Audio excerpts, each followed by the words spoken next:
I hope y'all visited the hangar. If not, love to walk y'all around after this and show it to you. If you need to use the restrooms, we've got some right out here in the hallway. Great place. Looks like we're back on here. For those of you in the virtual world, if you've got any questions throughout the meeting, you'll need to type those into the chat, and we'll have someone monitoring those chats. If you're in here and you have a question, we've got microphones right here, and if you speak into these, the interweb world will be able to hear you. So click it, it'll turn green. Click it, it'll turn red. As far as that goes, welcome. We're really excited to have y'all here. We've got some really good updates. Some of them are, a couple policy changes that we're hoping to introduce here and work out as we move forward. And got some, good updates on the funding and just coming in from everyone here within our division. So without further ado, we got Jay Norris coming up, give you an introduction and some background. Here we go. Thanks, Joe. You guys don't need this to hear me, but the people online do, right? Is that how this is working? Yes, sir. It's good to see you guys. So I know who's with TDOT and who's not. Who is an engineer? Raise your hand if you're an engineer. Okay, and raise your hand if you're a planner. Okay, so it looks like the engineers can whoop the planners. I don't know if it's going to be a. Oh, do you fight dirty? Benson fights dirty, so he's like four guys. He's got a knife in his boot, probably.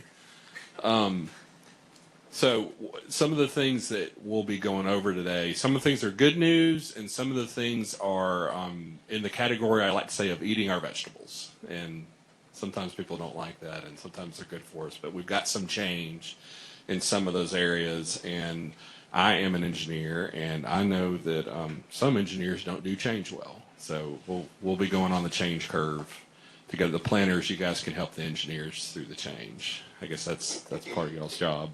I've got the easiest part of this presentation, and I get to brag on my staff for a second, which is great. These guys are just phenomenal. We've got some new hires. Joe, who just come there, hit his six-month anniversary, and been with us and is getting up to speed. I became official June 12th, so I still smell like a new car. Christopher, how many days? today is his 67th day. Chris came from the highway side. He worked in highway maintenance over there, did some really, really good work on that side of the department. We look forward to him working on asset management and building some programs here. Javier Gleesman is our new program monitor 1 in planning environmental. Javier has been here 53 days. Wow. You guys, it's like having a baby. You eventually move to weeks and then months. So we're glad Javier's with us. He's been great. And who am I missing? And last but not least, Evan's he's the AV guy. On Monday, Evan is being promoted to a transportation manager. So we're super excited about that. And getting a manager for that section.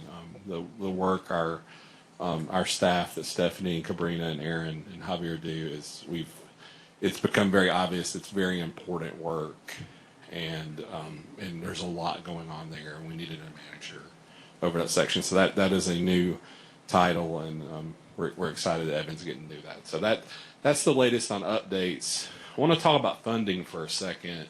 There's a lot going on this slide. Let me start by saying that red is state dollars, blue is federal dollars, and then green is other state dollars, because we ran out of red shades, I guess. And I think everybody's familiar with the TEF is reducing. It's over several years. The federal money has been kind of the same until 2020 hit, and there's a lot of the ARPA, CARES, CRISA money in there that came into play. We got a little bit of extra discretionary in 2022. I'm sorry, did I say that right? Yeah. And then 2022, you can see the bill, that lightest blue is the bill funding that was made available to us that we're not spending. I don't think we spent any of it in 2022. But it's available. We'll get to spend that over the next 4 years. The green is one-time general appropriation dollars that we've received since 2018. So you can see that the legislature started, I don't know if make whole, or they started putting, we entered this thing where there was a reduction in TEF tax revenue, and the general fund began appropriating money. And we're in this weird state where we're in a flux of needing both to run a program. The green on 18, 19, and 20 are airport economic development fund dollars. So those went to things like revenue producing projects, hangars, aprons, things that created opportunities for airports. And those are a lot of those dollars are active right now and under construction and should be very soon as well. The dark green is 2022. That was a $50 million. Am I saying that right? That was $50 million that was given by the General Assembly, and so half of that went to air carrier and half of that went to general aviation. The half that went to general aviation went to large pavement projects for the most part. I think we carved out $5 million for our regional pavement sealing and striping contract ish, $4 to $5 million, and then the remainder of that went towards large infrastructure pavement projects, which is very exciting. The column that's not on here is 2023, so the federal funds will look kind of the same. The bill will look the same. MP will look the same. Discretionary. We've got a discretionary project. The red will be a little bigger for air carriers and general services and general aviation. So we went from, in 22 we had $19 million TEF collected total. Just saw the final numbers this morning, and it was $32.4 million. Is that right? 3, I think. Yeah. Total TEF for FY23. So we moved up quite a bit, and some of that's due to demand and some of that's due to the cost of fuel. You know, it's a little bit of both. So as fuel goes down, that will reduce some. The green number will be a lot bigger in 2023 because I'm sure you guys are aware is the air carriers got $66 million. General aviation got, I think, roughly 12 with 1.9 of that dedicated to the Music City Executive Airport. So that chart will look a little bigger as we add on 23. So funding's good. We're in a better place than we've been in the last couple of years. Wanted to share with you guys for that. So we're excited that y'all are here. You guys should have a lot of things to work on in the next season. So quick reminder, we spent roughly $70 million in 22. A lot of that was due to that extra $25 million here, and we got an extra supplemental projects. That's roughly a $30 million slug. And so here's FY23. We're looking at around $51 million for state and federal. We have over-programmed for 23 at $63 million and change in our ACIP. So, as y'all know, the ACIP is a plan that, as John likes to say, it's a plan we deviate from. And we want to see all those projects come in. We plan and we fund for them to come in, but they don't always come in. So, but we really want to do everything we can. And I want you guys to hear from me is that one of the messages I am pushing on our staff is we want to deliver projects. This is important to me. I want things to come in on schedule. I don't want things to slip. And you know, we usually have a handful of projects that make up 80% of our budget. Those need to deliver in the fiscal year. And so if you have one of those, I want y'all to hear from me that that's important to me, and I want to make sure it gets delivered in the fiscal year it's in. So that's, if you get pressure or phone calls or emails, they're coming from me indirectly. But that's where that's coming from. I just want everybody to be aware of that. So you can shoot the message. You don't shoot the messenger. You guys can complain about me. So finally, I want to end with this: is But Tuesday, what's today? Thursday. Tuesday, we just got approval on our first bill grant. We have 2 bill grants issued. It took 120 days. Am I saying that right? Okay. It's 118, older than you. And and that's frustrating. I'm not gonna lie. This is a lot of sweat equity to spend $200,000, and I'm frustrated about it. We've had some conversations with the Southern Region about this. I had a meeting with Senator Blackburn's office about FAA reauthorization, which I'll talk about in a second, and brought this issue up to them as well. I would like to see us get that money like a block grant and just let us spend it. But we have to have bids in hand and then apply and then wait. And you guys work with your airports and you work with contractors. Do the contractors want to hold bids right now? No way. They don't. It's because prices are so volatile. There's a lot of risk bid in things, and there's just a lot of uncertainty. So it's a very frustrating situation. So we're pushing against that. The next round of we have 2 more bill grants working on now, right, JP? And neither one of them have construction.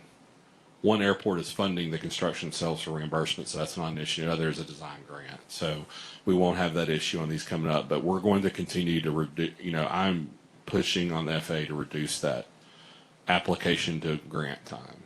I have some concerns about it.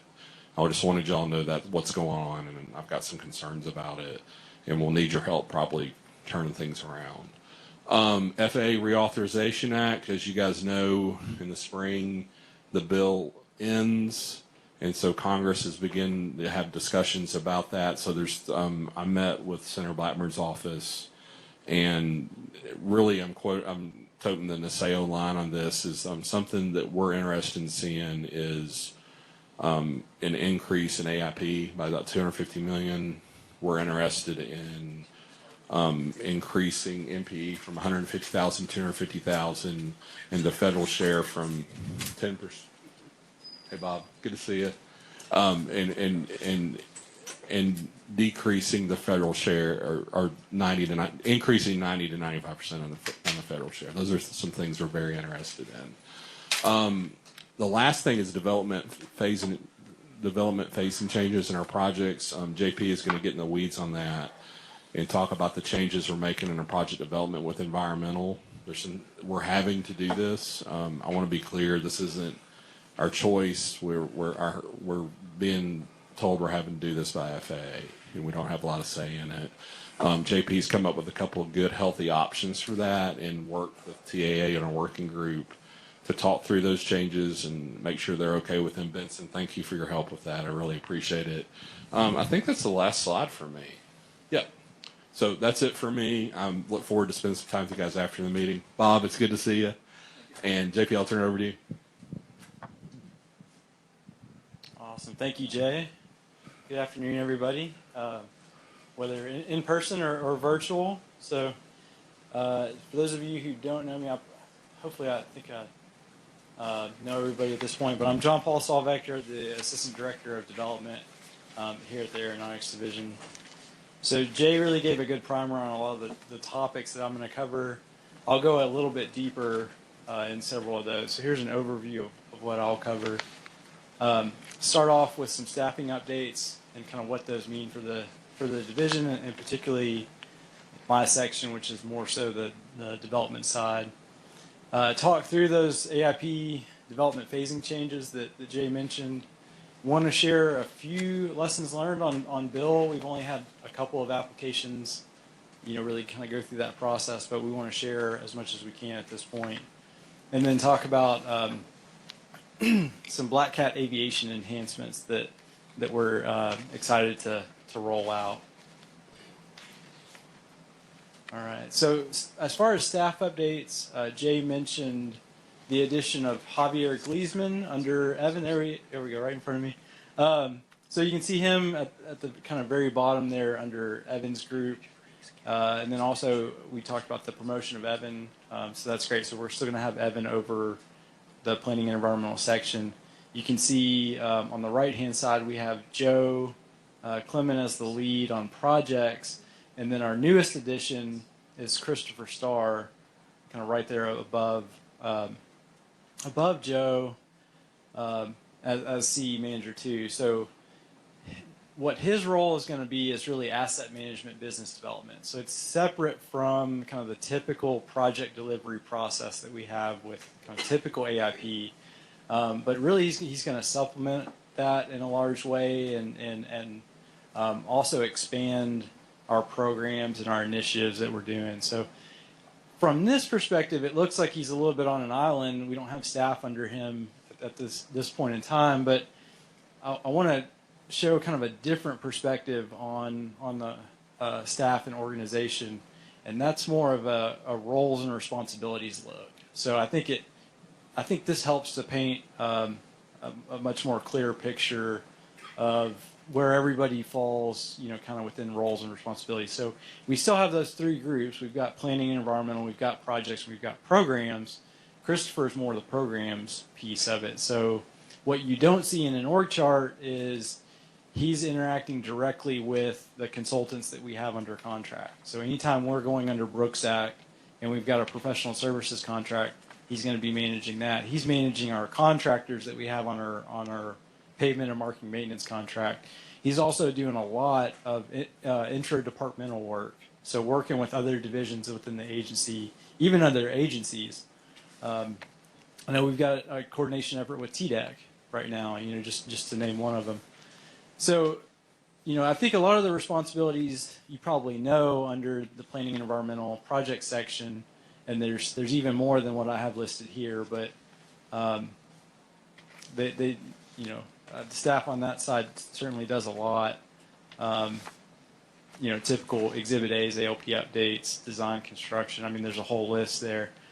What I really want to point out is, so under Christopher, we've got those consultant contracts. We've got the airport pavement management program, pavement and markings maintenance contract. He's doing a lot with drones, and he's going to share some stuff that we have going on with the use of drones, and then managing. The Aeronautics Division has a role in kind of managing certain aspects of drone use across the agency.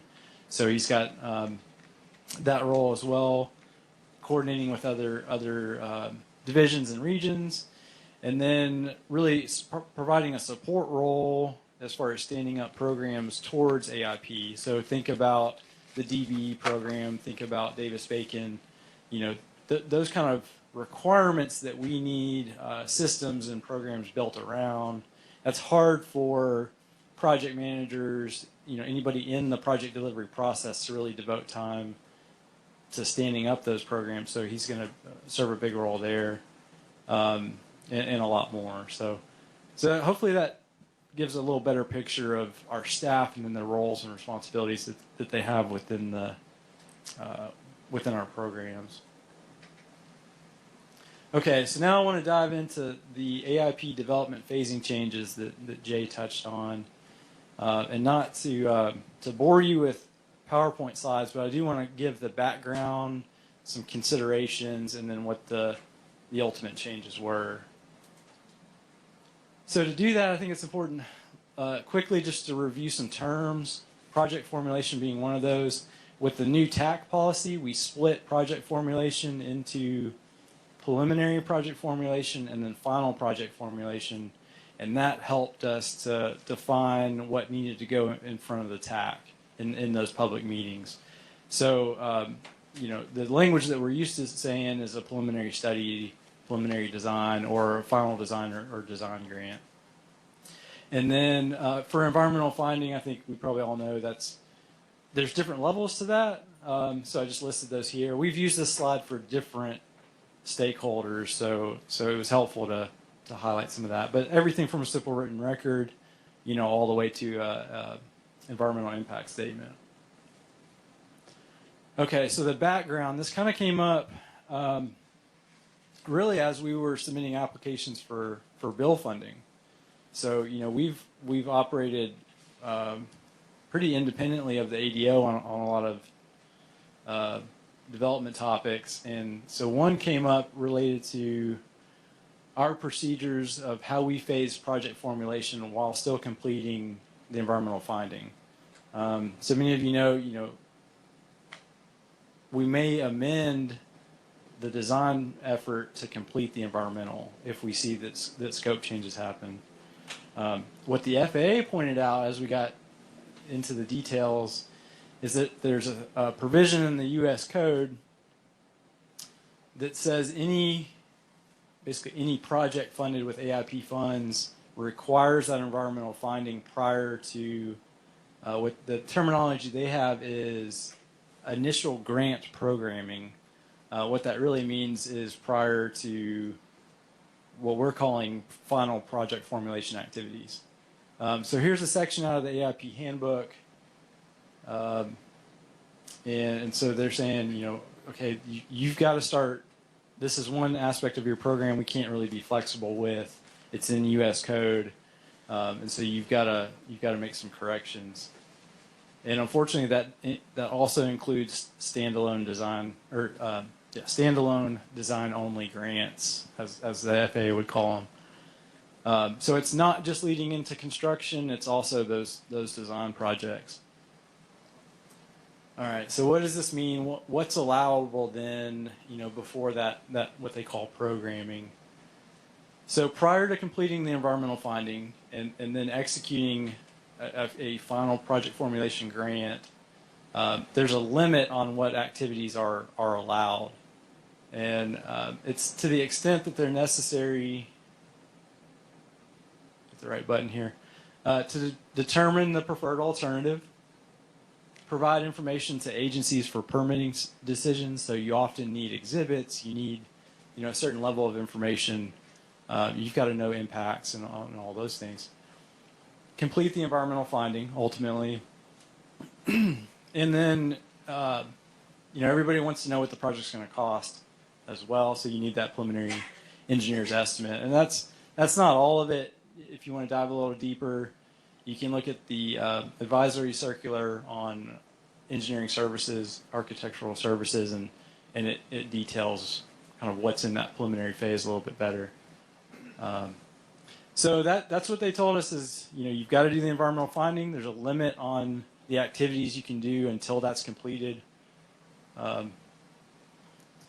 So we pushed back a little bit and we contended that, hey, our procedures do satisfy NEPA. We're making sure that environmental impact analyses are done, and we're ensuring that the environmental finding is complete before a project commences. So we're not putting a shovel in the ground until NEPA is satisfied. They countered that any design work above a 30% level, above some of those activities that are necessary for NEPA, were what they called pre-decisional and are contrary to NEPA. So it's basically you've decided you're then putting work towards a selected alternative without NEPA being done, essentially. And so that subjects the FAA and TDOT to potential litigation, so that there are legal implications of it. Okay, well, so we had to chew on that a little bit. What are the challenges that stand in the way? Right now, design grants can't be issued prior to the environmental finding because they consider that grant programming, and so that's a challenge. There's a planning grant, but that can be used for environmental preliminary studies, but those can't be amended under AIP. So now we've got a kink in, if we start a planning grant, how are we going to do design? For our process to determine the scope and level of environmental review that's needed, we really need that environmental determination checklist where we can sign off on it and agree to the level. So that has to be completed, to really know the scope or level. And then airport sponsors and consultants often want an executed grant before issuing a task order or work authorization, working through that for services. And it's kind of on both sides. Consultants, understandably want to minimize the work that's performed, kind of, quote, at risk. But at the same time, it's also difficult for some airports to commit without the funding in hand. Sometimes they have, even bylaws with the airport authority that prevent it. So those are a few of the challenges that we had to work through. But we recognized that we still needed to make some corrective measures. So we still want to comply with the FAA and U.S. code. So we're implementing some changes on how grants are issued for project formulation.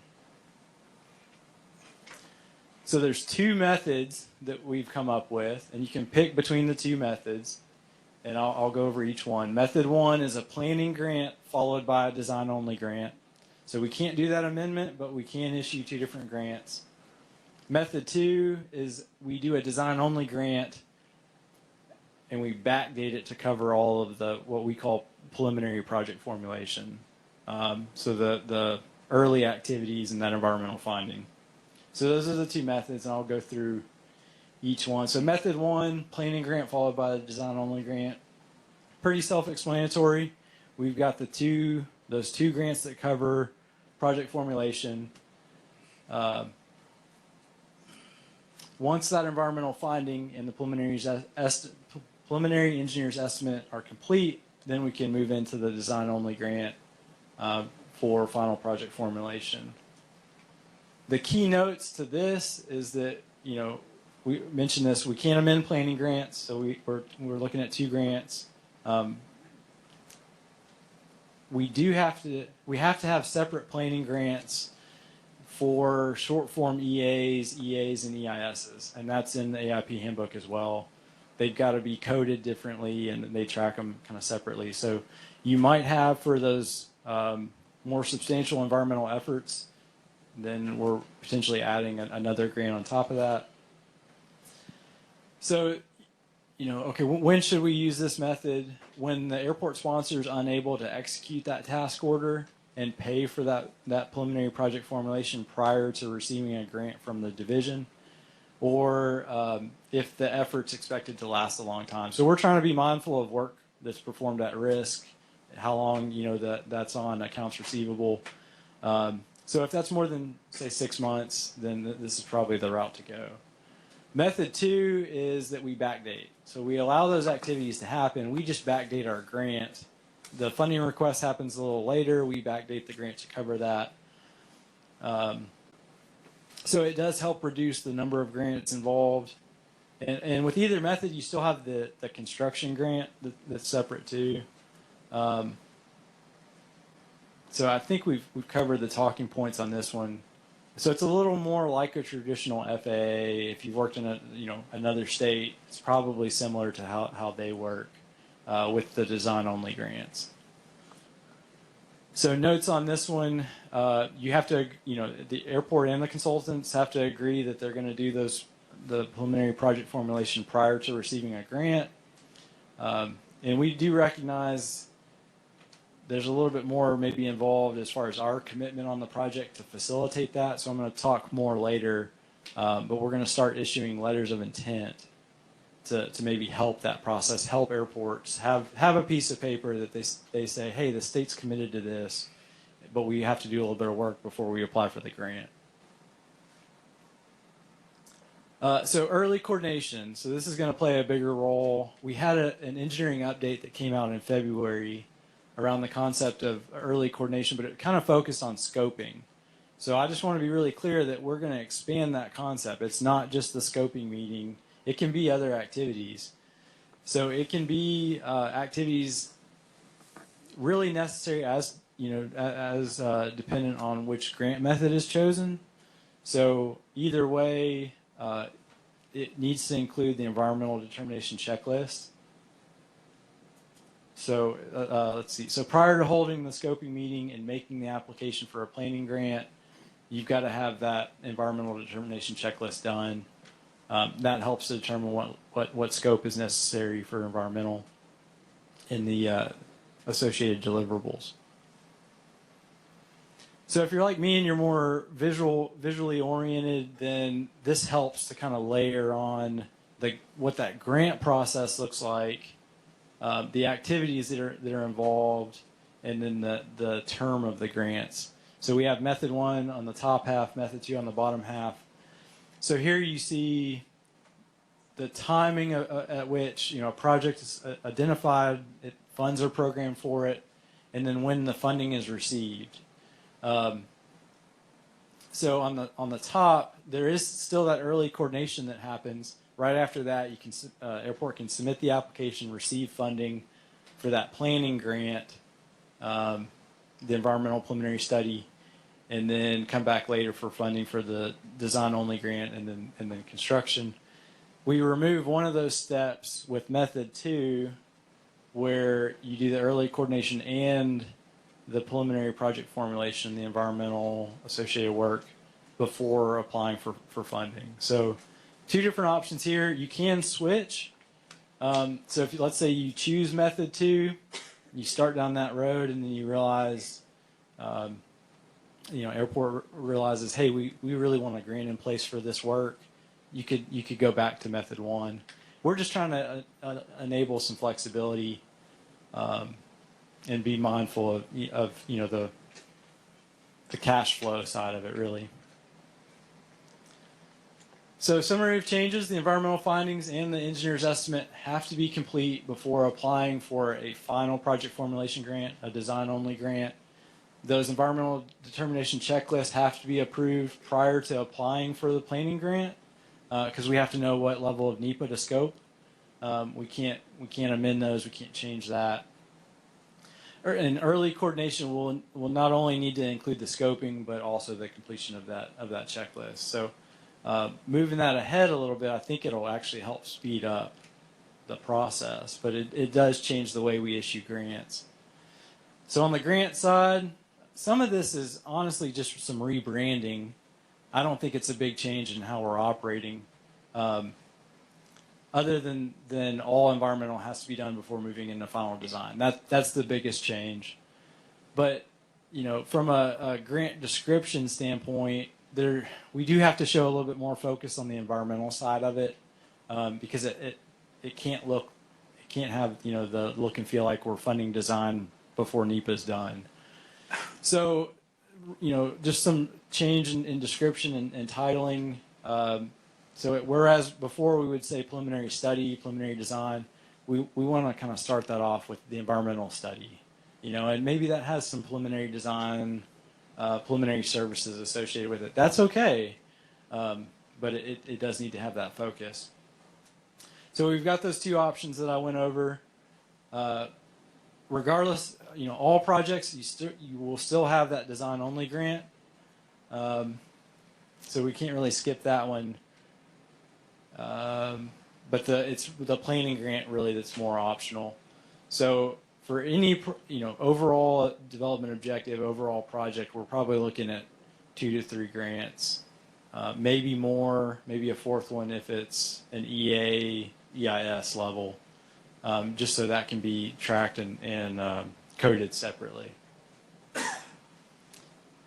So I mentioned the letter of intent. So to communicate our commitment of funding these projects after we've programmed funds for them, we're going to issue a letter annually to the airports. And so we already do something similar where we commit to the projects and we show the funding sources.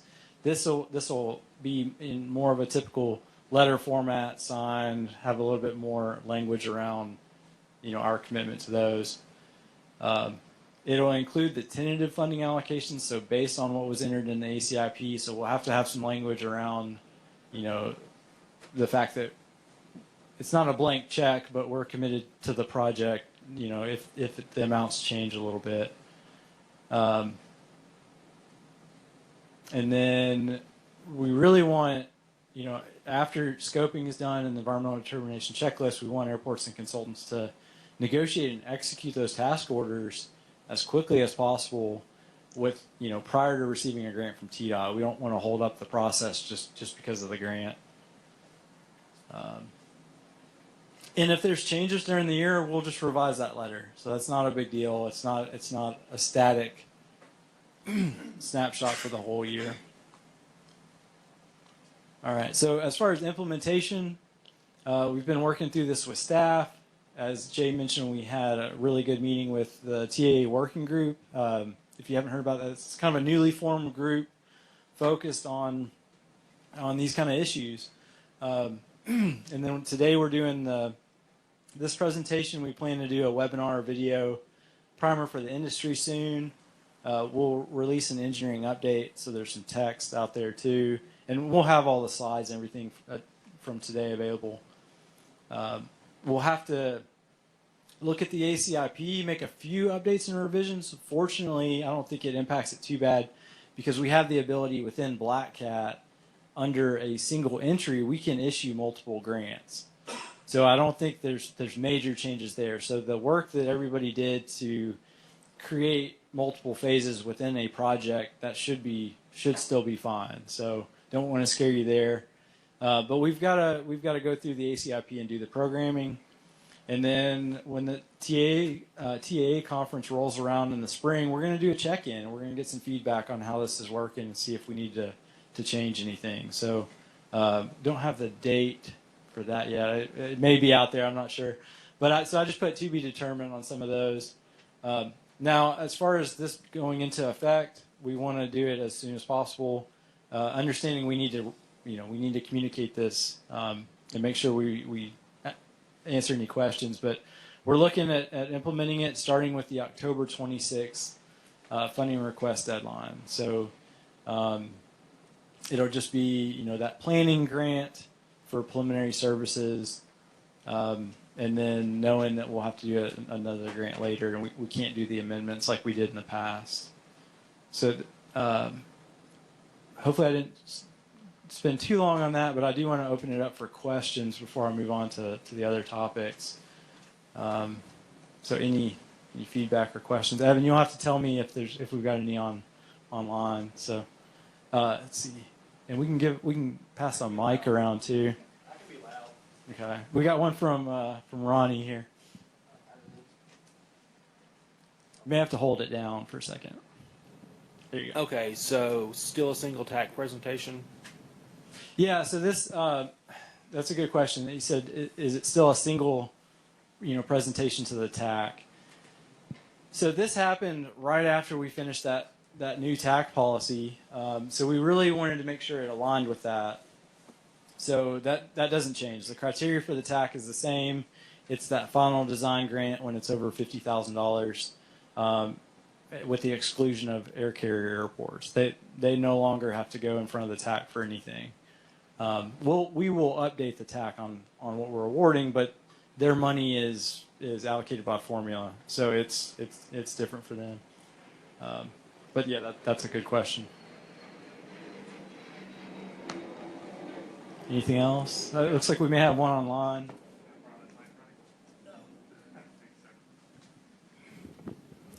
All right, there's another question here that says, will the new grant process, environmental/planning grant followed by design grant, also apply to all bill grants? Yeah, so good question, and it does, because bill, it's not AIP, but it is still federal, and so it does follow the same procedures. And that's what started the conversation. We submitted a preliminary design request for bill funding, and that kicked off the conversation with the FAA. So, excuse me. All right. Anything else online? Grab some water here real quick.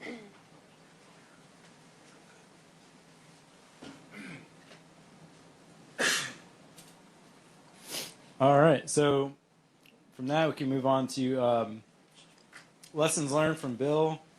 Ooh, sorry, I got a scratch in my throat. All right. So with bill funding, just a few things to touch on. These projects are really being vetted. They're treated like a discretionary project. So with every request, we have to prove or provide that the project is consistent with the ALP. And sometimes plans change a little bit around the, especially site development and hangars. That can be a sticking point. So just be mindful of that. We have to show that the project's on the ACIP. If it's for design or construction, we have to prove that the environmental finding is complete. So there's just more oversight in general on what the aeronautics division is doing.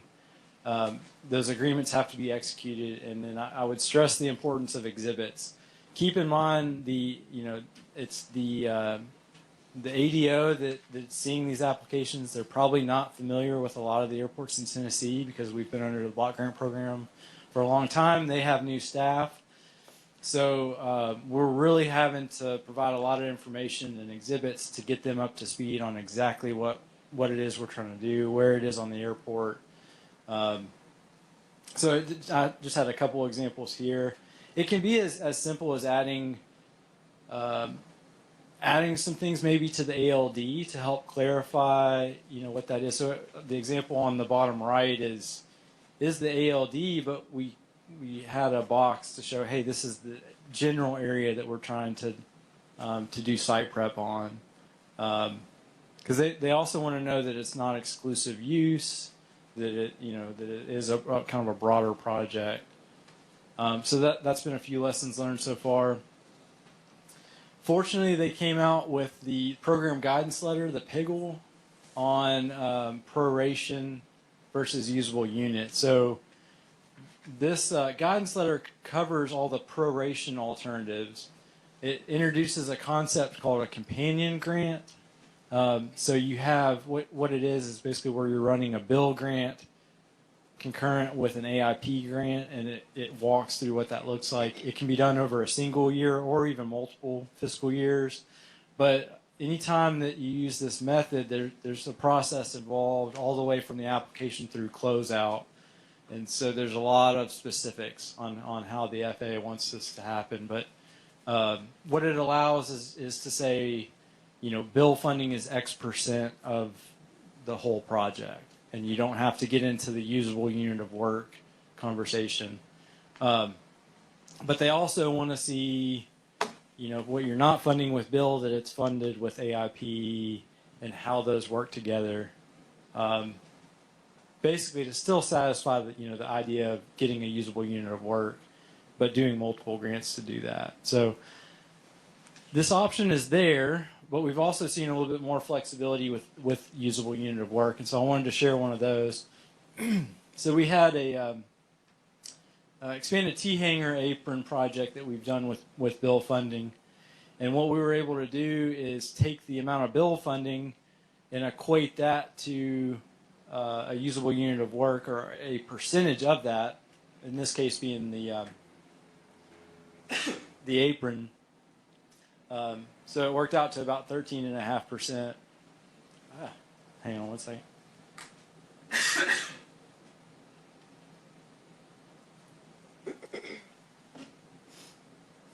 Sorry about that.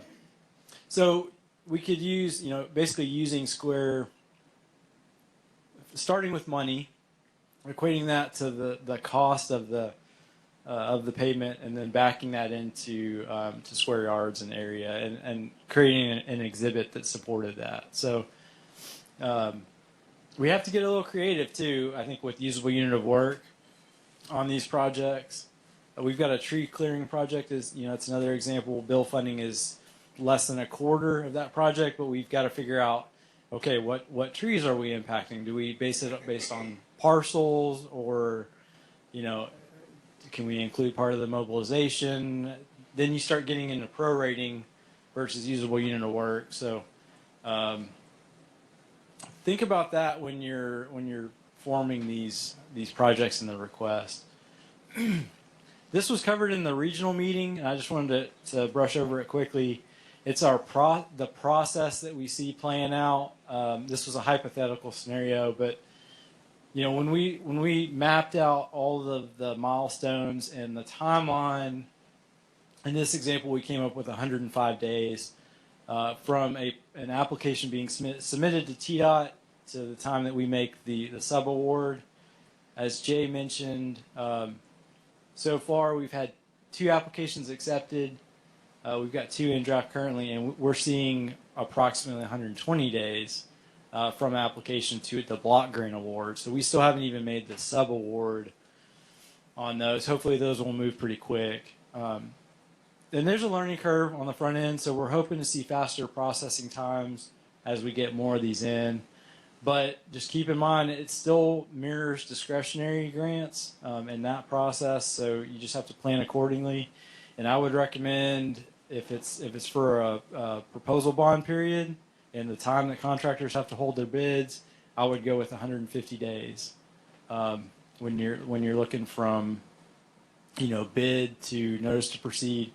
It's a long time in this environment. We are trying to figure out creative ways around that without doing anything we're not supposed to do or looking like collusion or I don't know. We're trying to figure out creative things. So just know that. But in the interim, we do have to plan accordingly and communicate that timeline clearly to contractors. All right, and the last piece that I have is Black Hat Aviation enhancements. So this is a kind of a repeat from last year. Last year, what we saw was we were developing a list of all the compliance milestones for all phases of development, all types of development. So we had those for planning, for land, and then for all the phases related to development and equipment. So I'm excited to announce that we now have those live in Black Hat. So if you go to the project and then under compliance on the left-hand side, you'll see the compliance checklist. So they were assigned based on the type of project. If it's a development type of grant, then it will have all the phases listed. Just use the relevant phases. But what this allows is you'll see a list of all the compliance milestones. So it's for the most part it's chronological, but it's not mapped out like, let's say, like a Gantt chart would be. But each one of these has the responsible party. So we had two options. Was it the airport sponsor or was it TDOT? The airport sponsor includes consulting because you're acting on their behalf. So it has, for every milestone, every deliverable, you have the ability to upload that document within the system. So you can use this in a couple different ways. It can create that project record, but you can also use it to track what's required. You can, as a refresher, basically, of, hey, am I following all the proper steps? Am I completing all of the deliverables that are needed? And then the same way with us, if we've got an action item, if we've got a deliverable that we have to turn around, we have to upload it in here too. So this is zooming in just a little bit here so you can see like the geotechnical report. We can upload that. It's then part of the project record in the system. Same way with like the design review, meeting minutes, and plan set. So we've got links for all of that. So just really want everybody to start using the system and all the capabilities that the system has. I think it'll really benefit us quite a bit. So that is it for my content today. I'm glad to take any questions if y'all have any.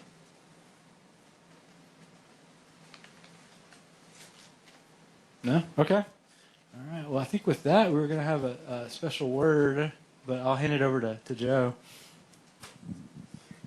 So we put Benson on the line about 20 minutes ago to give us a TAA update. And when he's completed with that, we'll take about a 20-minute break. Mr. Benson. Thanks, Joe. So not only did you put me on the spot, JP did too, but I was able to deliver on this. So we have a tentative date for the conference, March 13th through 15th. This year it will be in Cool Springs. The Murfreesboro Hotel is getting a little outdated, and so we're going to try a new venue for this year. We hosted our first summer event this week. We had a canoe event on Tuesday. We had about 20 to 25 people show up in canoe. We're going to try to schedule something next year, but this year we're going to try, or next year we're going to try to have it planned out by the time we get to the conference so we can announce it then for everybody to look forward to towards the end of the summer. Jay gave us some good numbers. TAA will start their legislative push in the fall, and TAA board members are working to spread the news that we need money from the General Assembly. So anybody that can talk to their legislators, please do. And this is going to be something that we just have to help with moving forward. Bob, anything else?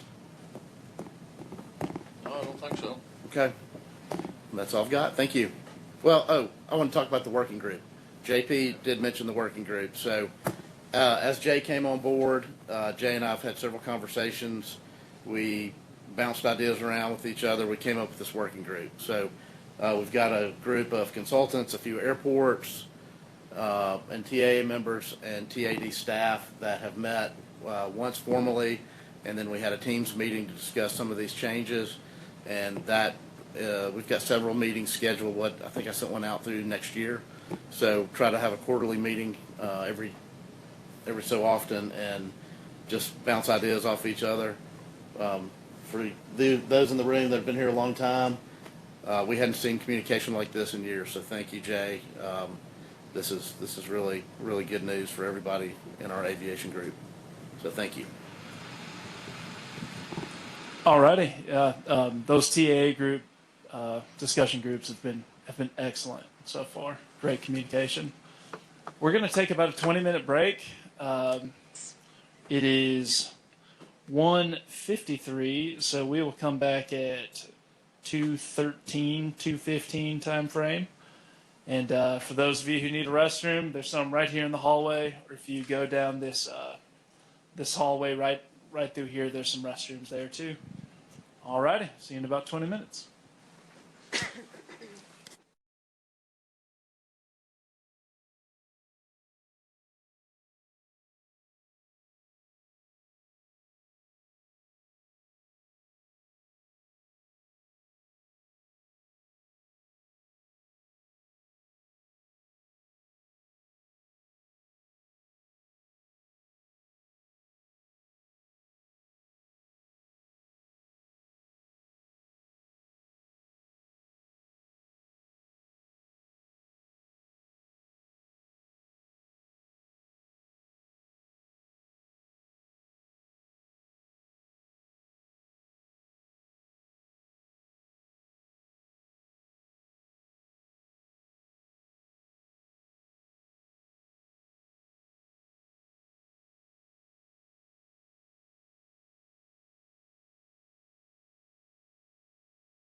Come on down. Alrighty, well, welcome back, everyone. Up next, we've got our planning and environmental updates. So, Evan Lester, who on Monday will be our new transportation manager over this office, and Cabrina Webb will be presenting. Then Christopher and I will be coming in to finish things up. So, I believe Cabrina's up next.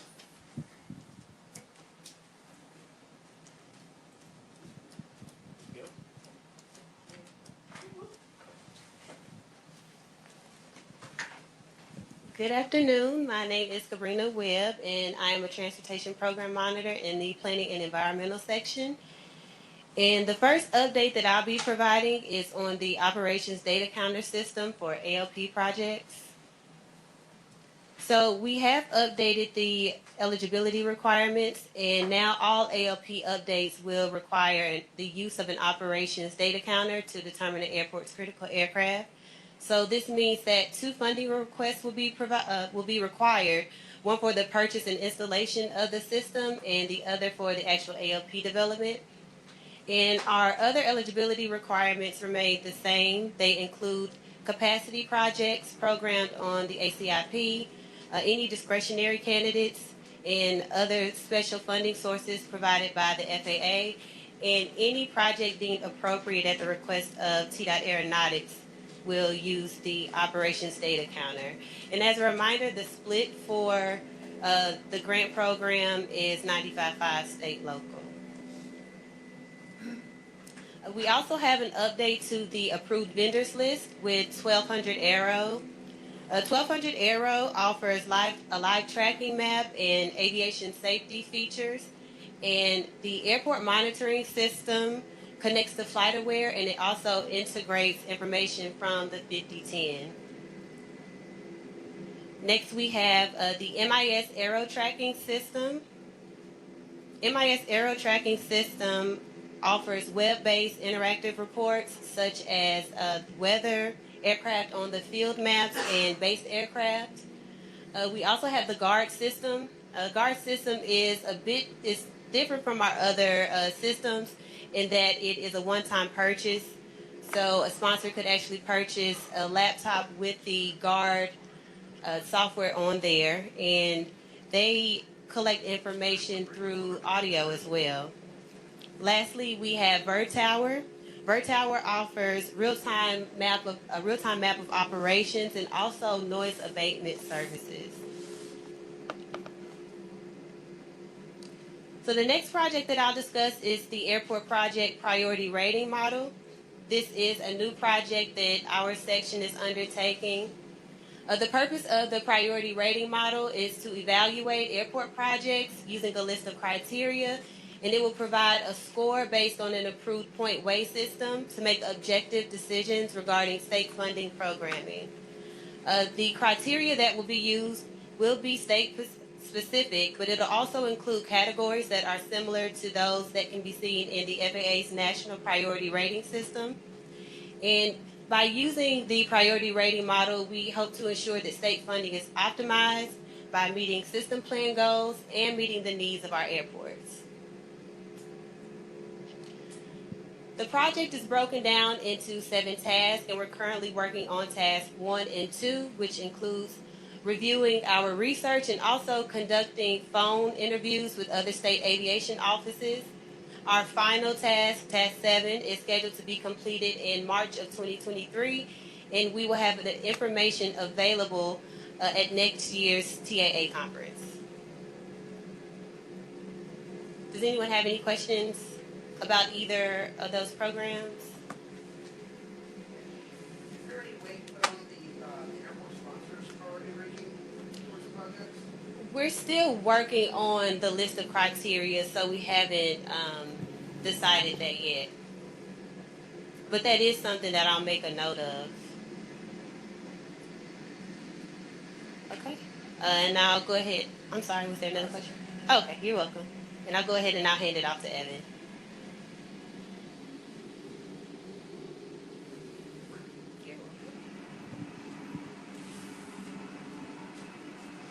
And to further expand on that, Tony, yeah, that's something we're looking at too. There's a whole host of characteristics and data that other aviation offices have looked at, and so that's one of them that we're going to look into. Yeah. All right, so a couple of topics that I want to talk about. The first one is the AOP project SOP for NIPIS airports. So we did publish this back on August 25th. The real reason for this was because we're just trying to provide consistency across all the AOP projects that we have. We also want to be transparent. There's been new FAA requirements, state requirements, so we just want to be completely transparent in documentation to where we can provide a consistent AOP across the board and across the state for the NIPIS airports. And so we developed the SOP where it provides the step-by-step procedures and processes and those requirements in that document. So we are asking, and it's also tied to the pay provisions that are newly published, the 3.0 for July, starting on July 1, that all AOP projects starting on or after August 25th use this SOP during this development. And Cabrini, you may have to click on the PowerPoint on the screen here. I lost my connection. Yeah, me. No, I think it clicked over. There we go. Thank you, Sabrina. All right. Just a few highlights here in terms of the SOP. We've realized that a 2-year grant term it's hard to complete an AOP project during that time frame. And so what we're doing now is for all AOP grants, we're going to do a 3-year term from here on out. So a 3-year term, this allows us to be able to run our processes, reviews, comments, but also have the ADO approve it and also get everything signed off on and printed. So we're doing a 3-year grant term from here on out. If you do have a 2-year grant AOP right now and it's running behind schedule, or if you're just not going to make it through that 2-year grant, we just ask that you please contact your AOP project manager over that project. And if you need an additional time extension, please ask them for that. We'll just simply have to go through a PSR grant application for a time extension. So if you do have one that you need an extra year to make it 3, please let your AOP project manager know. A couple other things here. JP kind of touched on a little bit during his presentation, but the backdating of grants. So we do want to start having those scoping meetings at least 2 weeks prior to the funding request deadline. So that way we can finalize all of the work authorizations and scopes of work and fees. That way when it goes to PSR and it's applied for, we have no more additional corrections to do after that. This way we can issue the letter of subcontract approval by the state once the grant's been executed. And then that way you all can go forward with your work authorizations and signing off on the subconsultant agreements, specifically like the AJS, without any further delays.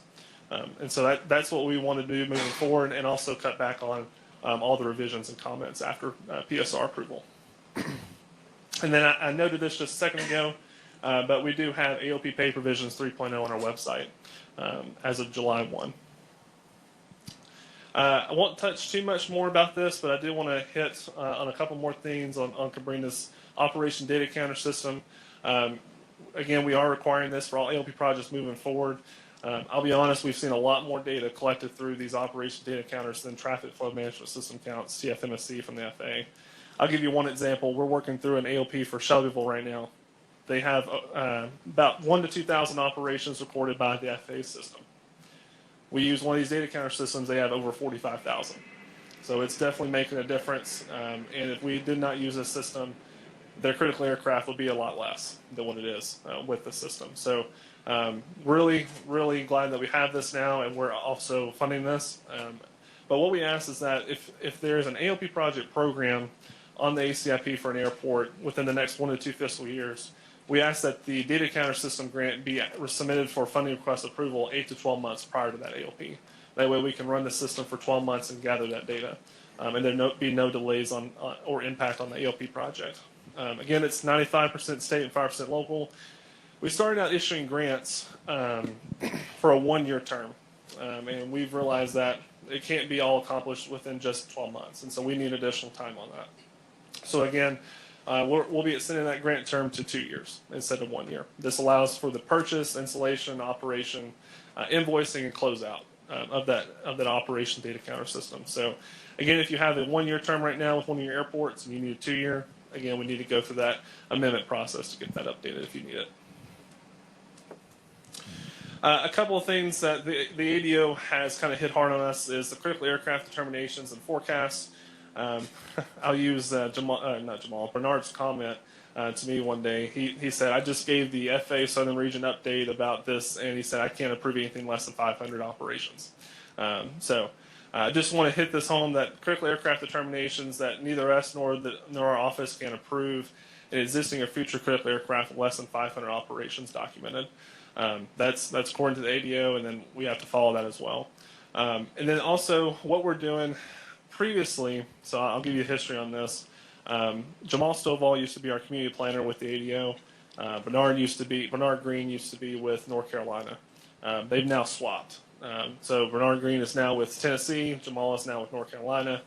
The ADO is also hired a new planner. Her name is Jill Thaxton. Jill Thaxton and Bernard Green are with the state of Tennessee in terms of community planners. So they've split the state pretty much in half between them. And so during that time, Jamal had wanted all the documentation for an ALP project submitted at the very end of the project, then he'd approve it.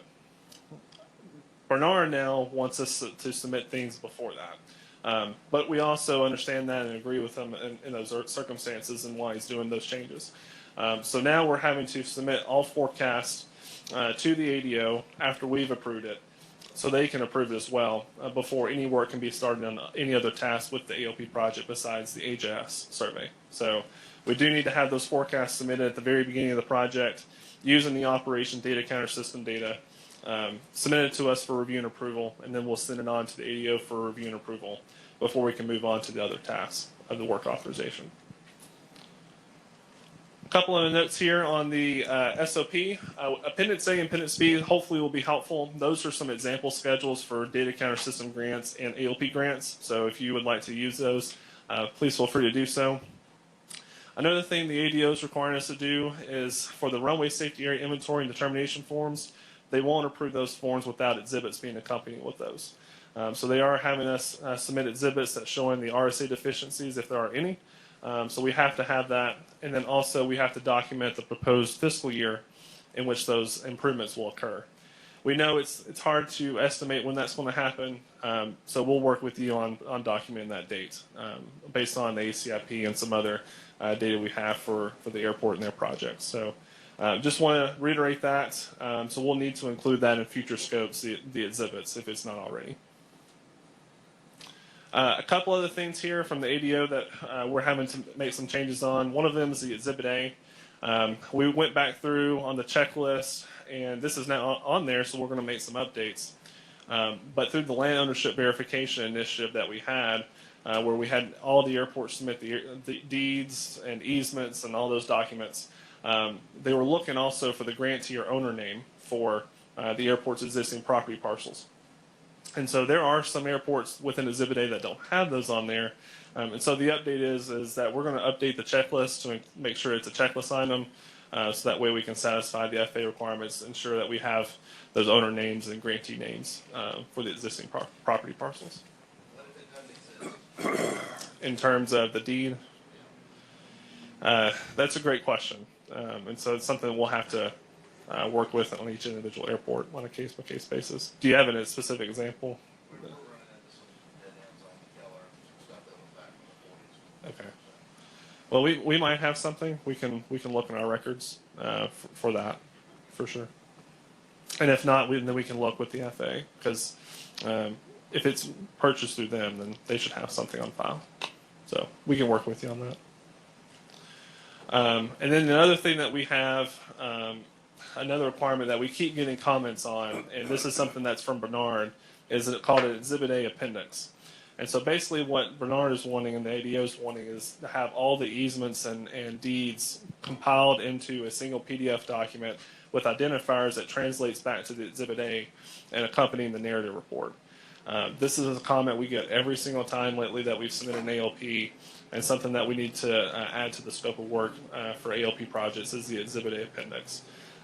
We can't conditionally approve the ALP until this is completed, basically.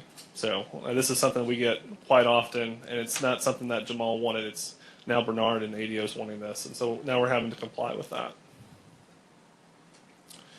So that's a lot about the SOP. Just a quick few planning updates.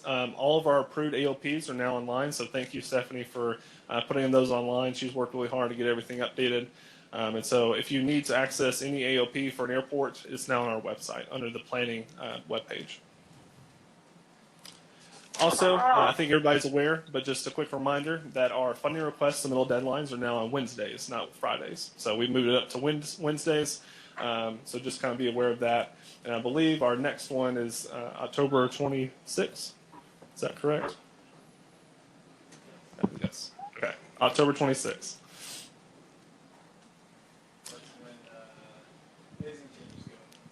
That's correct. That's correct.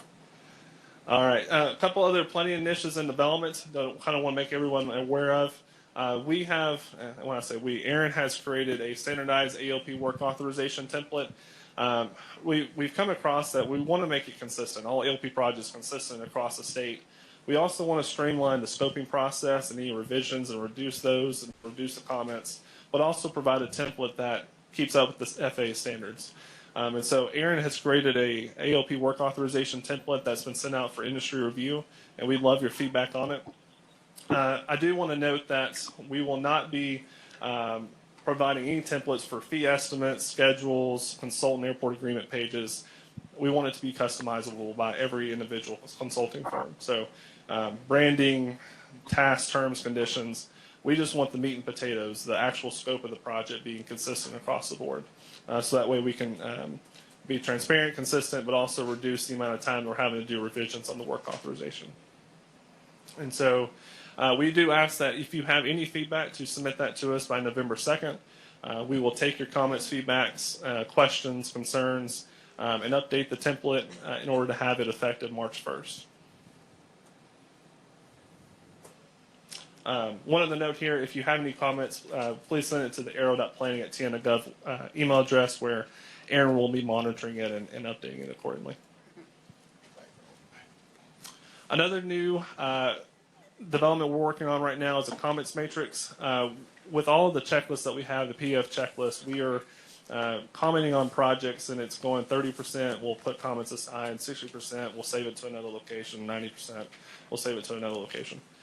What we're trying to do is to make sure that all of our comments kind of get carried over throughout the life of the project, so that way we can see what's been addressed, what hasn't been addressed, what the responses are from the consultant. That way we can just make sure that we're tracking those comments over the course of the project instead of just each individual milestone. And so another thing that we've done here is we've updated the checklist references from the Airport Design AC, which is 13 Alpha, to 13 Bravo. The FAA is yet to update their checklist, so we went ahead and did that on our own to make sure that we have the most up-to-date references in those checklists. We will be providing a webinar. When I say we, Aaron will be providing a webinar. She also is helping develop this comments matrix, and we'll also be providing a user guide.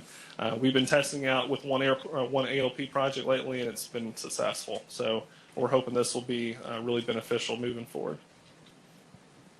And lastly, in some environmental updates, obviously we need to make some updates to the SOP with the development phasing changes, so we'll be making those. And something we're also trying to help streamline and reduce comments, feedback, and help speed projects up a little bit more with this new change is we're going to be integrating the simple written record inside the environmental determination checklist. And so what this means is that if through that form we determine that the environmental determination checklist says it needs a simple written record, what we're going to do internally is we're going to cite the CADEX paragraphs that apply to it and sign off on it as a simple written record as well. So this will be one form for the checklist and the simple written record. That way we can move forward with projects a lot faster and get through design. So this form's still in development. I'm trying to get it into a fillable PDF form right now, so it's about 75–80% done. And so we'll be completing that before the end of the year. So that way we can do one signature to sign off on both a checklist and a simple written record and move forward with the project to prevent delays. Because ultimately the order only requires certain elements for a simple written record, and so we're integrating that into the checklist. So that way we can do one stop, one shot. So with that, that's all the topics that I have. But does anybody have any questions, comments, feedback, anything online for Brina? We did have one comment. They said they weren't able to hear questions from the audience, but there was no questions. Okay. All right. Use those microphones if you're asking questions. All right. Well, if there are no questions, then we'll move on to our engineering development by Joe.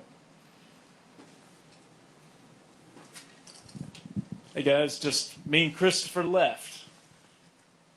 So I've been here about 6 months now, and this is a complex system we got going on, delivering projects. But I try to break it down a little bit easier so that my mind can understand it. So I wanted to talk about time and money, delivering projects. So if we've got an existing project phase, let's just call it design. We're going into that phase with a grant in hand. That grant says, you got this much money to spend, you've got this much time to spend it in. As that project phase completes, we come in, we get into the project request or tax submission. When we're getting those requests, y'all are coming to us with a budget and a schedule and saying this is what we're proposing for the next phase. When that thing gets approved, it goes into the next project phase, call it construction. When we go into that phase, we got a budget and schedule. This is how much money it's going to take us. This is how much time it's going to take us to get that phase done. But I believe the perception's a bit off in this. I think, and it's just my experience so far, is that when we're going into an existing project phase, again, we'll call it design, we're looking at that as a project. And it is a project, but it's a project phase. But if we're looking at it only as a project, we're looking at that as I've got a schedule and it's got a beginning and end. It's got a pot of money. It's got so much. And then we're looking at our next project phase, and we're looking at it as a project and saying, okay, when I get this submission approved, I've now got another pot of money and I've now got another schedule.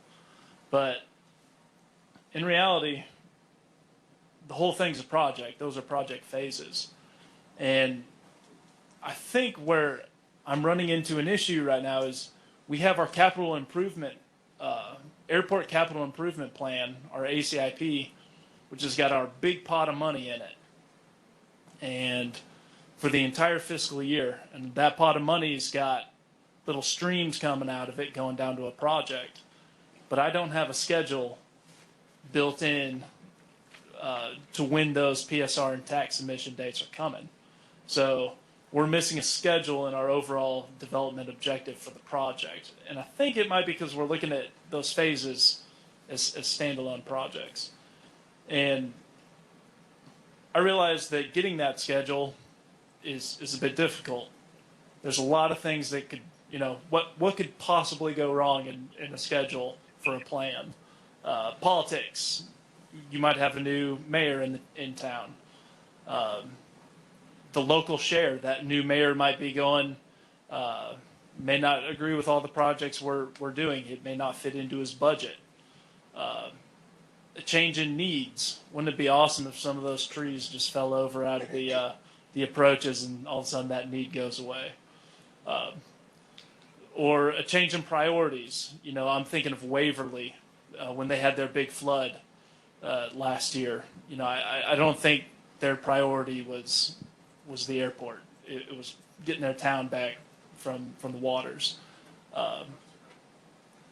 A change in a change in schedule could be the schedule of the previous project phase.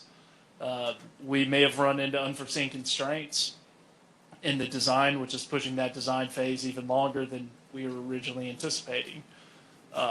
Consultant workload. That unforeseen constraint could be adding an increased schedule and workload on you. Change in TAD policies. We just changed our policies and pushed the environmental into an earlier phase of the project. So all of these different things are hindering the schedule that we're looking for those ACIPs. But, time keeps on ticking into the future. So time keeps going. our schedules are changing. Our fiscal year pot of money's still there, and time slipping away for us to have to be able to approve that that plan for the money. So what I'm looking at is PSR and tax submission dates. Now, what are we asking for here? Planning. We're looking at our airport capital improvement plan and understanding that this is a plan. We've got the budget built into that plan. We've got projects built into that plan, and that schedule can change. Those projects may not be able to come in this fiscal year. There could be a change in schedule. So what I'm asking for is, we understand what dates we have set aside for TAC or PSR. What I'm asking for is anticipated submission dates. When are those projects coming in, and what PSR and TAC are we anticipating those to come in? And what I'm asking for is communication. Plans change, and one of our biggest plans that we have is that airport capital improvement plan. That's the fiscal year budget. That's the big pot of money, and we need to know when that thing's changing. So where are we going with this? Is kind of the next question. When I started 6 months ago, so I'm pretty fresh here, but it didn't take me long to realize Black Cat is a grant management system. It's very good for compliance. It's good for keeping up with compliance, for management of grants, but there's very few schedules built into that as far as on a project management system. So I'm looking at developing a project management system. This will be, for now, what I'm asking for is going to have to go in a spreadsheet. But Lord, I don't want another spreadsheet. So I'm looking at developing this into Microsoft Project software.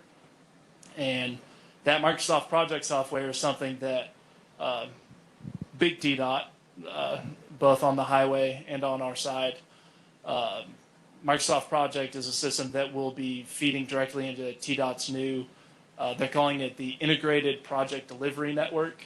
So I don't know if y'all are familiar with PPRM on the TDOT side. It's an antiquated project management system, and they're bringing this into the 21st century and looking at developing this Integrated Project Delivery Network, and the direct feed into that will be Microsoft Project. Why are we doing this? It's kind of the last question. Again, the ACIP is the big pot of money for the year. We've got a plan. We know how much money is in that budget. We've built out what projects we want to be in that budget, but those projects don't always happen because the schedules change. But a change in schedule can lead to a change in funding. I don't want to see us a schedule change on a project and us not change the funding. That doesn't help us. That doesn't help us deliver projects. So some of these changes could result in reallocation of the funds to other projects. Again, the ACIP, we want it set in stone. If we can be, we want those projects to come in. But in the end, it is a plan, and those plans can change. So putting that money from that stream going to that project, if we know that project's not going to be able to be delivered, putting that money back into the big pot and reallocating those funds, that can lead to bigger projects. If a project sitting there doesn't quite have the funding, it could lead to a bigger project, or it could lead to more projects, a change in the ACIP. We want to avoid that if we can, but having those schedules will give us the ability to look further into this airport capital improvement plan. So the takeaway from this is we're going to start for the fiscal year that the ACIP is developed for. So for fiscal year 23, we've started developing an anticipated, am I saying that right? Anticipated PSR and TAC dates for each of the projects. And moving into fiscal year 24, which is our our current ACIP development, we're asking for those dates to come in with the projects so we can better plan this. That is the end of my slides. Are there any questions about that? I know that's kind of a big change, and I know there's a lot of anxiety, I guess, built around change, especially when it comes to project schedules. But I really think this is, just a little bit of information, adding some dates in there is really going to help us. So, all righty, I'm going to pass it on to Christopher Starr.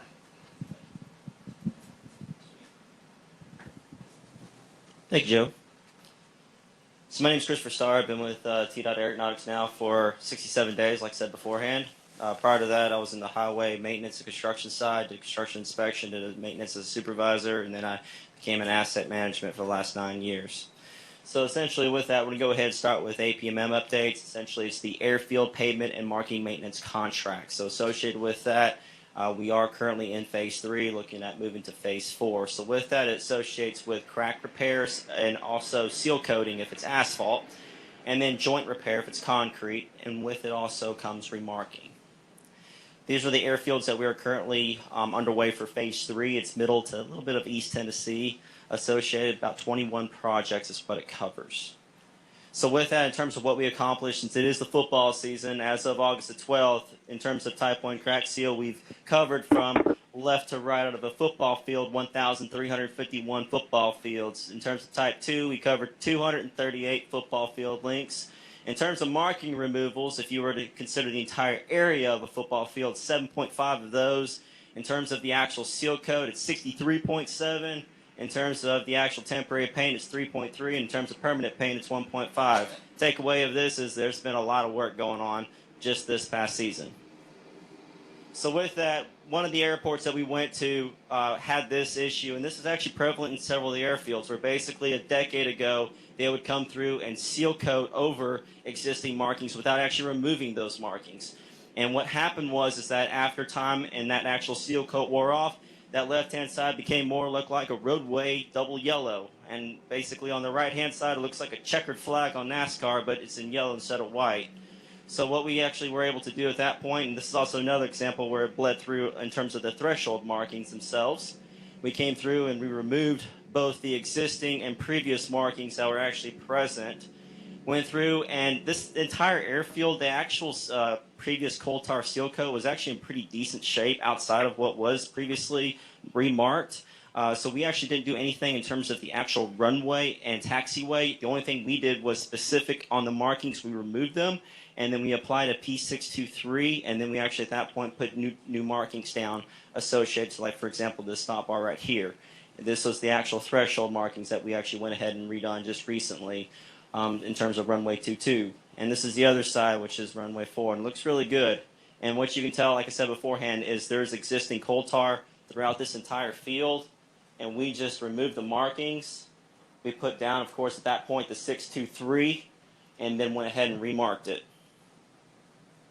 So with that, in terms of phase 4, what we're going to be doing is these 14 airfields is what we're looking at right now across mostly East Tennessee. So essentially we're looking at that right now with our consultant, going through a preliminary review. As we go ahead and dive deeper in terms of what needs to be done at the airfields, we're going to be working very closely with our project managers, with the airport managers, to make sure that we're communicating throughout everybody of what is the intent, to make sure that we garner the feedback that we need in order to make sure that this project is successful for next year. So with that, the state's also working on conducting our own test of different possible sealants. So the FAA is actually trying to push out their actual test starting, I think, next year. We're trying to duplicate that but make our own, and we're trying to launch it as soon as basically this fall. So there's 6 different products that we're looking at. It's the P608, it's the GSB, it's Gilsonite, Gilsonite sealer binders, what they call it, apologies. And then at that point, the 88, that's actually 20% Gilsonite, whereas the P608R, the R actually is a rapid cure. It's actually supposed to be 35% Gilsonite. And then at that point, there's a P623 Sealer Master Polymer Modified Master Seal, in which at that point, it's also, at that point, a fast rapid set, just like the 608R, as well as it is also a product that is sprayed out that's essentially associated with treating the surface. The 629, the Type B, it's more or less like a micro surface if you've ever been on the roadside. The Type C is almost like a slurry seal.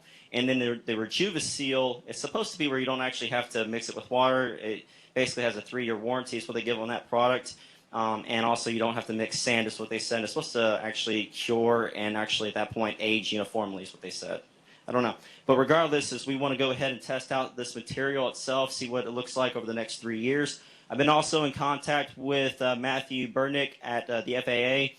More or less been talking to him over the past month to understand, what's the FAA doing so that we can mimic that test. And then at the same time, also been in talks with their consultant to have a better understanding. So with that, another thing in terms of payment management in general associated to the markings themselves is in the past, the state's kind of deviated in terms of basically every different part of the state had different marking minimums. So with that, as the state entity, we're trying to go with the idea of putting everybody to the bare minimum standards. So that at that point, in terms of West Tennessee to East Tennessee, you don't notice a difference. In terms of going from Tennessee to Kentucky to Alabama, you don't notice a difference. And the idea behind that is looking at Tune, specifically to runway 20, you'll notice that essentially there's touchdown markings on that top runway, whereas on runway 2, there are no touchdown markings. That's where essentially Tune has done an outstanding job on adhering to minimum standards. So with that, when you look at essentially West Virginia or Pennsylvania, you don't notice a difference because essentially there is a minimum standards in terms of the METCD, and that's what we want to adhere to in terms of the FAA, in terms of our airfield. So no matter if you're from Kentucky flying into Tennessee or vice versa, it feels and looks the same. So as a pilot, it feels and looks the same. You don't have to think about it. So with that, obstructions, what do you see? Trees. It's the bane of our existence. So with that, what do we do with trees? We like to knock them down, either by cutting them down or removing them entirely, trimming or removing. So ideally what it comes down to is our current process is typically either ourselves, if it's our own airfield, we own an airfield over there at Reelfoot, or if it's a local owned airfield, which the majority of them are, at that point they'll hire a consultant. They go with the idea of utilizing aerial LiDAR, maybe drones. At that point they'll import that information to a CAD application.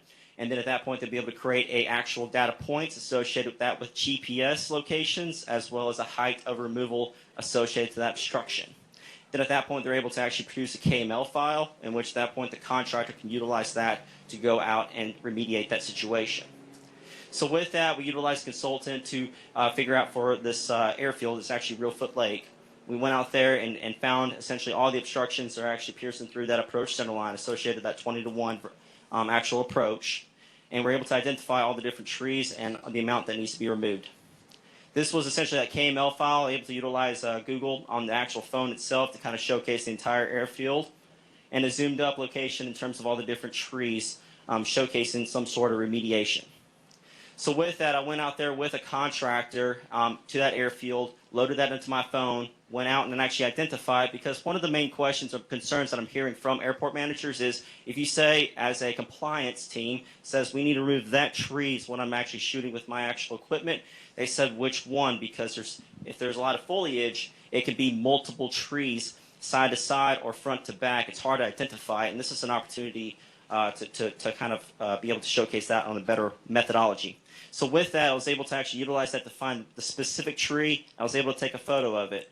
And with that, I was able to import that into Google My Places. So with that, I was able to associate the photo, import that as a layer from what I took of the tree itself.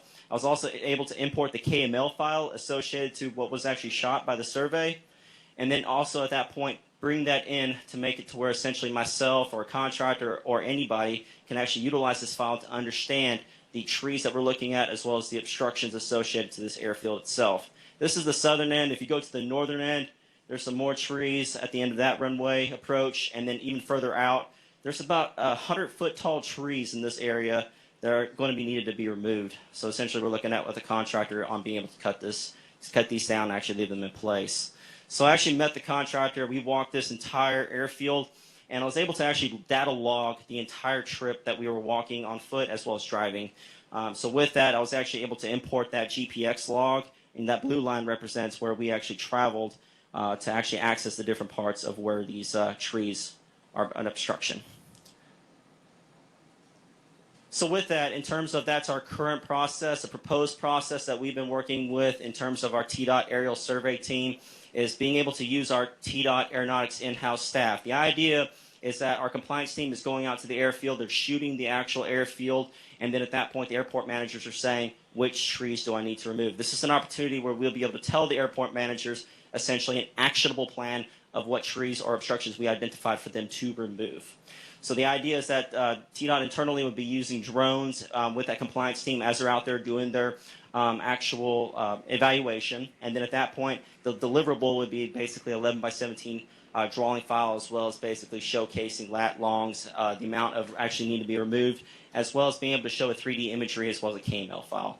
The airport manager can then at that point be able to utilize the local contractors and possibly even their maintenance funds to be able to go ahead and make that happen. So with that associated, that proposed process, it's basically going through a pre-flight plan. Using Bentley Open Roads, you can import essentially the state LiDAR's data itself and be able to kind of showcase what possibly is actually going through that 20-to-1 as an obstruction. Depending on how old the LiDAR is, it's just an idea of pre-planning where you're going to be flying with your drone itself. You at that point be able to use Esri Site Scan, or there's another Bentley product that you can actually utilize to set up the actual flight path that you're going to be taking with your drone. You can go ahead and outline the area that you have foreseen thus far that looks like a possible obstruction and go through the process at that point, be able to fly that actual flight path out there in the field. Once you actually fly that path, you can actually come back in, import that into Bentley Open Roads, and basically import any other relevant data like Property Data Reviewer, and then at that point be able to actually pinpoint the specific locations associated with that issue. So then at that point you can actually create a KML file as well as specifically the actual trees that are needed to be removed and or trimmed. So this is just an example of using Bentley Open Roads, importing that actual aerial survey in terms of that LiDAR, and be able to kind of associate that with the 20-to-1 surface that you're looking at. This is kind of pre-planning that flight. What's a possible obstruction in that area? So as you actually import that, you'll see different shades of essentially trees that are actually penetrating that actual 20-to-1 surface. And what was really cool is basically depending on what you're looking for or what you're looking at, and I'll actually show you the results, but when you actually start looking at it as a 3D metric, it kind of makes it more so relevant to what you would actually see if you were a pilot actually taking off, because you can actually see that on the left and right hand side it creates that valley in terms of tree obstructions. So this file right here showcases after you've already collected the drone footage, you're actually able to import that into the actual Bentley Open Roads, and then at that point you're able to actually start dropping points and specifying them in terms of a lat long and the amount removal amount that's actually going through that 20-to-1 surface. And this is the results of that, where basically you're able to actually put it into an actual 2D CAD 11 by 17 plan sets and be able to actually at that point put in again lat long, where is it at, how much to remove. And with that, at that point, this is really honestly what the contractor cares about is where am I going to be doing work? Where is this at? And what's really cool in my opinion is this 3D visualization, because as an airport manager or as anyone who maybe not very familiar reading a plan set, this is a lot easier to digest, to understand, yeah, I got obstructions, got issues, I got to go ahead and take care of it. And that to me, I can have my 12-year-old, now 13-year-old today, understand what needs to occur. So with that, the proof of concept, it worked well. It was accurate in terms of the areas that the drone flew. The plan set creation is possible. 3D view is amazing. The KML is possible as well. The compliance team is now working to obtain their UAS license. I've already just got my drone license as of last week. At that point, we're going to be working with a knowledge transfer with our TDOT aerial team to our actual team itself, and that's going to be occurring over the next month, and we're going to be using Houston County Airport as a location of example. So with that, another honorable mentions on several projects that we've been working with several different consultants on is the PCN to PCR. In terms of the completed with the pavement condition survey for all 70 airfields, was just completed in terms of all the PCIs. Right now, the ideas for this fall is they're going to be updating the actual database, the tool sets, the Tennessee idea, and into the actual early spring, start working on the PCRs. And the idea on that was being able to utilize the Farfield software. Another project that we're working on with the consultant is a state aviation standard in terms of the asphalt mix. Sometimes it's very hard to get asphalt because essentially the asphalt plant doesn't want to make them because right now it's more prevalent to make them for the roadways. So the idea is being able to have that work on that creation of a comparison of a state highway mix specifications with the FAA material specifications. And the idea is hoping to allow more contractors to be able to bid on these actual future projects, as the FAA asphalt mix sometimes are difficult to obtain. The last item that we're also working on with consultant, and we're about to actually launch it, I believe, it's October the 7th, if I remember correctly, is being able to actually have our airfield GIS inventory. It's 27 airfields that we've been looking at, and then at that point be able to showcase the airfield assets and that TDOT has identified as a need, a desire, and then at that point be able to showcase that in a GIS format. So with that, I talk a lot, I talk fast. Are there any questions, concerns, comments? No, I'm not a northern. Yes, sir. So what is that 20-to-1 approach? Is that just the state approach only? It's the state approach. Ideally, I know there's other approaches, but we're starting simple. We're starting with the 20-to-1 at the moment. Okay. Any other questions? Good question. So then I go with the next one. Any questions for everything that we've went over thus far today, this afternoon? All right, Joe, I'm going to pass it back to you. Whoa, that was a lot. Any further questions? Well, we've got the whole team here. If not, we really appreciate y'all coming out. We just passed out, and will we also be emailing this out, Evan? We'll also be emailing this out. We have a key takeaways document. We covered a lot of information, talked a lot, went through a lot of slides, but these are the key takeaways. Project development phasing, preliminary project formulation, grant methods, bill funding, Black Cat enhancements, whole 9 yards. 1 page. Other than that, thank you so much for being here. We really value y'all's relationships. We really value your work. Thank you so much. We're hoping to work together and build a better program as we move forward. Thanks a lot, guys.